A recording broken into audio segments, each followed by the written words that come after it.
This is Michael Popok. It's After Dark. Do you know where your legal AF is? We got to go to Georgia and talk about the prosecution there. Fani Willis firing back at attempts by Georgia Senate Democrats to drag her into their chambers for a hearing to talk about the ongoing prosecution. Yes, the ongoing prosecution of Donald Trump and about 14 other co-conspirators in the election interference case in Georgia. Sure, there's been some developments about the indictment. A couple of counts have been dismissed against a couple of co-conspirators, but the heart of the case still remains. And what will be the impact of her moving in court to quash subpoenas issued against her to come in and testify about an ongoing case? Should a prosecutor be forced to talk about an ongoing investigation to politicians? I know who I can ask and who I can debate it with. My co-anchor on Midweek, Karen Friedman Agnifilo, former prosecutor, me, national trial lawyer, co-anchor, co-founder of Legal AF. Take a listen to our recent episode. Karen, let's move on to Georgia. How do you feel about that? All right. Just turn on your mic. We're ready to go. There you go. Okay. All right. Okay. All right. You want to lead on Georgia? Yeah. I mean, look, they're just harassing Fani Willis again. You know, this case is in sort of this nowheresville of appellate land where, you know, it's Judge McAfee, just to remind everyone where we are, Judge McAfee ruled that if Nathan Wade stepped down, she could continue on as the prosecutor, but also gave them an opening, Trump and his co-defendants, an opening to appeal, and which I guess you had to give permission from the judge for them to appeal, and he gave them that permission. And so now we're in appellate land, and it's sort of waiting. I think oral arguments, I don't even think there's a date, but it's December 2024. At some point, they're having oral arguments. And so that case is dead in the water while they try and figure this out. And so in the meantime, the Georgia State Senate is literally just harassing her and asking for every single, phone call or text message or email between her and Nathan Wade for the last 5 years, and subpoenaing it first of all, they formed this special commission, right, to investigate the conflict of interest of Fani Willis and the Georgia State Senate. And, it's like the who's who of the MAGA right-wing false slate of electors scheme people of Georgia. And that's who's on this commission. And so, they're subpoenaing all these records. They're subpoenaing things that are overbroad, that would just use so many resources of the DA's office to try to get this information, and that are irrelevant and frankly could impact the case. So they're subpoenaing documents, and then they subpoenaed her to come to testify before this commission on Friday, and she filed a motion to try to enjoin them from doing this, saying, look, A, there's an open investigation. It would be totally inappropriate. And B, it violates separation of powers. This is the legislative branch trying to interfere with the executive branch of the state of Georgia prosecuting a case. And it's just utterly inappropriate. So she's filing, she's trying to stop it through the courts. But unfortunately, these judges keep recusing themselves, whoever she gets in front of. One of them was Judge McAfee, because obviously he's the judge on the case. And then there's a couple other judges who are saying we have to be recused. We have a conflict of interest of some sort. I mean, who knows? Maybe they worked with Nathan Wade. Maybe they worked with Fani Willis. Maybe, who knows? It's a tight-knit community down there, apparently. And so they have to find a judge. It's unclear what will happen, whether she has to appear there on Friday. But it's just, I just, as a former prosecutor, the idea of the state legislature trying to haul a prosecutor in to talk about a case, right, is just utterly bananas and unfathomable. So I have a feeling there will be court intervention to say that she shouldn't have to go, but that's what's happening there. It's just the case is on pause and potentially dead for now. And in the meantime, they're just harassing her. They're literally just harassing her. And it just, it's outrageous. It's unfair. And she's a public servant who is literally trying to protect and serve the public, and she's being harassed. And I think it's outrageous. And hopefully every single one of them will be voted out of office in November. That's what's going on in Georgia. Yeah, and she won her primary by a large number. The Fulton County voter has rallied around Fani Willis. She's going to be the Fulton County DA for a long, long time. I don't mean that as a threat. That's just an observation. And they're just taking a page out of MAGA, where they try to drag Alvin Bragg of your old office down to Washington during the course of the Trump investigation and a prosecution related to Stormy Daniels that ultimately led to his conviction. And there was a negotiated response related to that. That's the blueprint. The blueprint is chaos. They're just agents of chaos.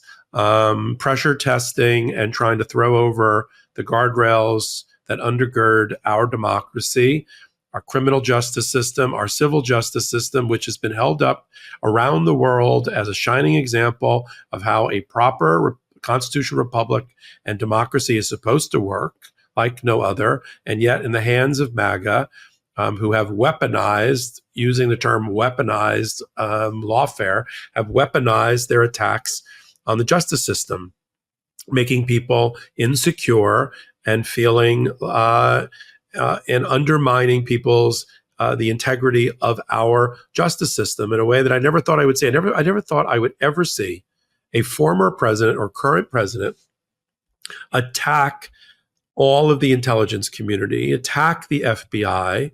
Here's an example. I'll go back to the debate for a minute as we continue to sit at that crossroads of law and politics. At one point, Donald Trump, in talking about J6, he's such on a first name basis with his own insurrection, he's now down to an acronym. J6, as if the rest of the people know what he's talking about. He defended Ashley Babbitt, and he attacked a member of law enforcement who is a hero for having saved elected officials and their staff who are sitting down the hallway of the speaker's hallway when Ashley Babbitt, a former member of the military, wearing fatigues and a knapsack on her front, and Lord knows what was in her bag, crashed the glass to break through a window to get down to a speaker hallway. The only thing that stopped her from getting in to the inner sanctum of the halls of Congress while there were still elected officials in there, while these people were yelling bloody murder and for literally the heads of Nancy Pelosi and anybody they could get their hands on, meaning we would have had assassinated election staffers and elected officials if this law enforcement hadn't used as one bullet to stop Ashley Babbitt. But for Donald Trump, who continues to blow the dog whistle to the Proud Boys, to the Oath Keepers, to the MAGA, to the white supremacists, to the Nazis, to the rightist of right-wing racists that he needs to activate to get them to come to the polls to vote, because you can see he's not making any new voters. To him, Ashley, he got angry. That was the angry Donald Trump face. He was like spitting. It was almost like spittle was coming out of his mouth about Ashley Babbitt was killed, murdered by that cop who should. Look how he attacks law enforcement. At the same time, you go on his X account, his Twitter feed, and he's got the endorsement of the Fraternal Order of the Police. Have they seen what he has said about law enforcement, about our armed services, about our fallen veterans, our fallen servicemen and women? Have they seen that? Hundreds of other police chiefs have. So to hear Donald Trump defend Ashley Babbitt at the moment when he needed the white supremacist vote and the racist vote and the out of control insurrectionist vote, the J6, like the J6 choir. I mean, it's just disgusting. And it was on display once again. And they have the blueprint of chaos.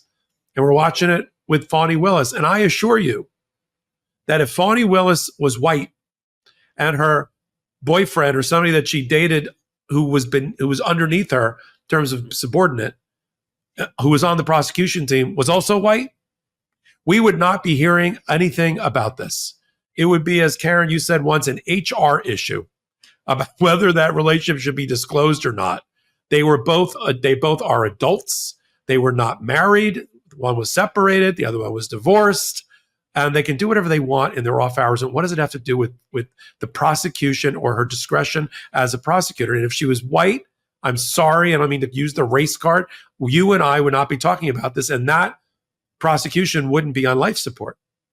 But because she did whatever red-blooded American would do who's single, wanted to date somebody that she found interesting, Donald Trump and his minions were able to use that. And that's why we don't have I don't think I don't think based on how long trials in state court take in Georgia, based on my understanding, we would never have had that trial completed before the election.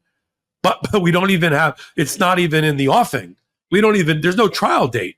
This could be more likely a 2026 event. Now, I like the way you said it earlier, Karen, top of the hot podcast, where you said, if he loses, which is looking ever so likely on a daily basis, he's going in, right?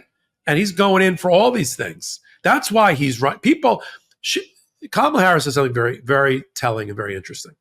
She said, whenever you at a rally, Donald Trump, speak, you never speak about how you're going to help the American people. It's always about you, rally sizes, crowd sizes, all this other stuff. There's a reason for that. He has no interest in running to help the American people.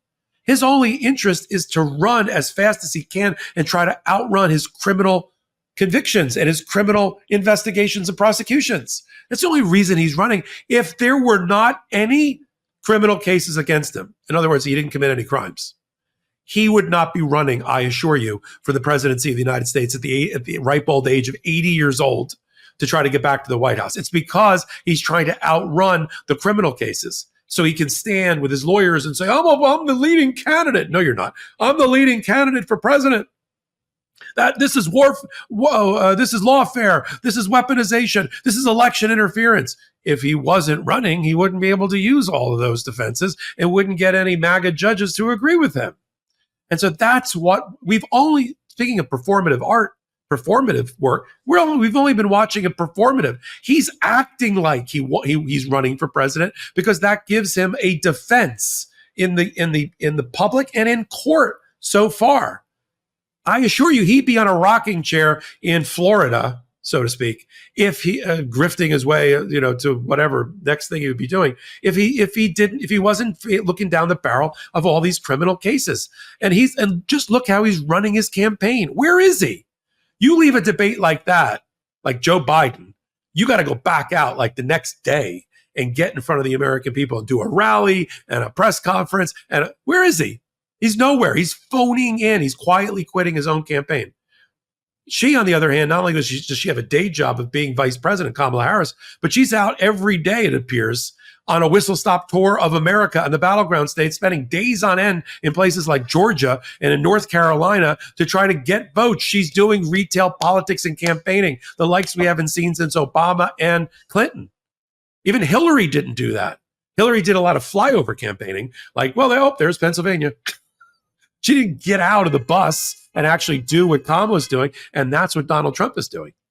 Donald Trump is not campaigning in a traditional sense or in any sense. Phoning into Newsmax or doing podcasts that nobody's ever heard of or calling into Fox News or radio shows is not going to win you the election, not when you're Donald Trump. And that's all we've been watching. Welcome back. If you like your politics and law analysis like that, if that's your cup of tea, coffee, cocoa, kombucha, or whatever, you've reached the right place on the dial. Find out what 40 million people a month already know, that Legal AF is the home of law and politics commentary and analysis like no other on the YouTube dial.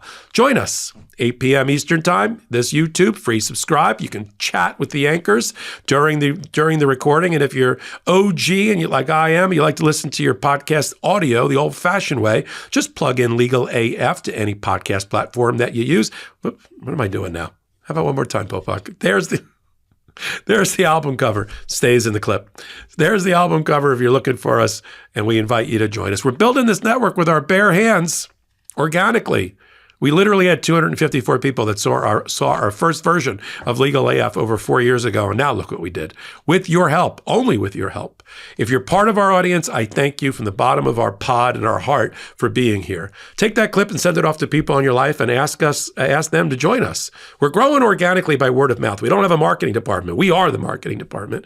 And we are the network that we're building with your and our bare hands. If you don't know anything about Legal AF, that's your first introduction to it. I'm Michael Popok, and I welcome you to join us on Wednesdays and Saturdays at 8 p.m. Eastern Time on this YouTube channel, where we curate the top 3 or 4 stories at the crossroads of law and politics and bring it to you just that way. So until my next hot take, until my next Legal AF, this is Michael Popok reporting. Heary, heary, Legal AF Law Breakdown is now in session.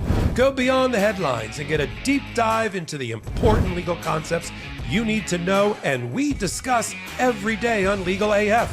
Exclusive content you won't find anywhere else, all for the price of a couple of cups of coffee. Join us at patreon.com/legalaf. That's patreon.com/legalaf.